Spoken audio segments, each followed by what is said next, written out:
বাফুফে নির্বাচনে তরফদার রুহুল আমিনকে অংশই নিতে দেননি কাজী সালাউদ্দিন, করেছিলেন দেশ ছাড়া। সেই সালাউদ্দিনের পদত্যাগের ২৪ ঘন্টার মধ্যে সভাপতি প্রার্থী হলেন তরফদার রুহুল আমিন। দীর্ঘদিন ফুটবলের জন্য কাজ করার কারণেই সবার সমর্থন মিলছে বলে মনে করেন তিনি। জাতীয় দলের সাবেক অধিনায়ক আমিনুল হক বলেন, ক্রীড়া অঙ্গনকে দলীয়করণ মুক্ত করতেই এই সিদ্ধান্ত। অর্ণবাপীর রিপোর্ট।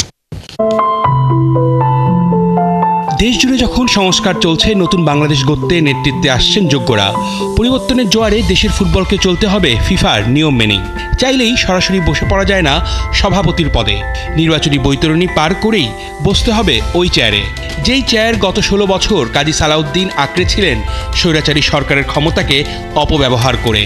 বাফুফে থেকে সালাউদ্দিনের পদত্যাগের ২৪ ঘন্টার মধ্যেই ঘোষণা এলো নতুন সভাপতি প্রার্থীর নাম। গত স্বৈরাচারের যে সরকারের পতন হয়েছে, সেই পতনের পরে বাংলাদেশে যে পরিবর্তনের হাওয়া লেগেছে, সংস্কারের হাওয়া লেগেছে, সেই সংস্কারের জায়গা থেকে আমরা প্রত্যাশা করি বাংলাদেশের মানুষ এখন ক্রীড়াঙ্গনকে দলীয়করণ মুক্ত দেখতে চায়, রাজনৈতিকরণ মুক্ত দেখতে চায়। সেই জায়গা থেকে আমরা মনে করেছি যে রুহুল আমিন তরফদার সাহেব তিনি একজন দলমতের ঊর্ধ্বে গিয়ে তিনি বাংলাদেশের ফুটবলের জন্য নিবেদিত হয়ে কাজ করবেন। কে এই তরফদার রুহুল আমিন? যারা ফুটবলের খোঁজ খবর রাখেন তাদের নতুন করে পরিচয় করিয়ে দেওয়ার কিছু নেই। উনি ফুটবলেরই মানুষ, ফুটবলের জন্য কাজ করছেন ২০১৫ সাল থেকে।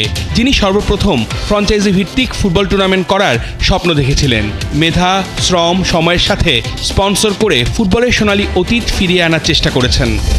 তরফদার রুহুল আমিন সাইপ পাওয়ারটেকের ব্যবস্থাপনা পরিচালক। ফুটবলকে মাঠে আনতে প্রধান পৃষ্ঠপোষক হয়ে উঠেছে সাইপ পাওয়ারটেক। পৃষ্ঠপোষকহীন দ্বিতীয় ও তৃতীয় বিভাগ ফুটবল মাঠে গড়ায় সাইপ পাওয়ারটেকের ব্যানারে।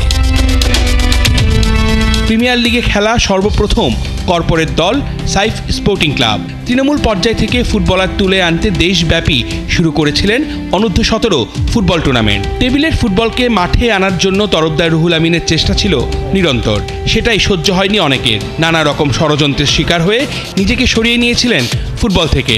ফুটবলের ডেভেলপমেন্টের জন্য আমরা বাই হার্ট চেষ্টা করেছি, এবং ফুটবলের ডেভেলপমেন্ট হলে ফুটবলের সাথে জড়িত যারা দেশ উপকৃত হবে, ফুটবলের যারা জড়িত সবাই ডেভেলপমেন্ট হবে। তো আজকে যেহেতু আমার প্রার্থীরা ডিক্লেয়ার করেছে, ডেফিনেটলি আমার তো ভালো লেগেছে, এবং আমি আমার সর্বোচ্চ দিয়ে চেষ্টা করবো এটাকে ডেভেলপ করার জন্য। আমরা একটা শক্তিশালী টিম তৈরি করবো আর কি। একটা টার্ম চলে গেলে নতুন টার্ম জেনে আসবে, তাকে যেন আবার জিরো থেকে না শুরু করতে হয়, সেটা ব্যবস্থা আমরা করবো, এইটুকু আমরা বলতে পারি। সেক্ষেত্রে তো এই আত্মবিশ্বাসটা অবশ্যই আজকে, যদি আপনার কোনো প্রতিপক্ষ প্রেসিডেন্ট লড়াইয়ে দাঁড়ায়, অন্তত আপনার কাজের কারণে আপনি এগিয়ে থাকবেন।